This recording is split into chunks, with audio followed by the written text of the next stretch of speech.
Hey guys welcome back to my new mini blog. তো আজকে ready হয়ে চলে এসেছি বড় পিসির বাড়িতে। আর এসেই আমার বোনের একটা ভয়ানক টপিকে এনার্জি ড্রিঙ্ক খেতে খেতে জ্ঞান শুনছিলাম। ব্যাস তারপরে জ্ঞানগুলো নিয়ে তারপর চলে গেলাম লাঞ্চ করতে। আর লাস্টে খেলাম টমেটো তেঁতুলের চাটনি। তারপরে ঘুম পাচ্ছিলো তাই ঘুমিয়ে পড়েছিলাম। জোরদার একটা ঘুম দিয়ে সন্ধ্যাবেলা উঠে ঠিক হলো পেস্ট্রি খেতে যাওয়া হবে।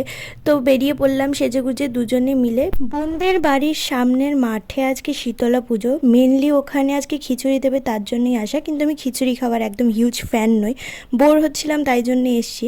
তো যাই হোক তারপরে চলে গেলাম টেস্ট অ্যান্ড বাইটে দুজনে মিলে। ওখানে পেস্ট্রি আর হটডগ খেলাম। তারপরে বাড়িতে এসে খিচুড়ি নিয়ে বসেছিলাম স্প্লিটসভিলা দেখতে দেখতে।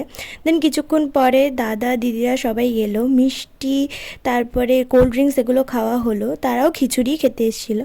দেন তারা চলে গেল, আমাকে দেবদূত নিতে এলো। ব্যাস বাড়ি চলে এলাম। এইভাবেই কাটলো আজকের দিনটা। দেখা হবে নেক্সট ব্লগে।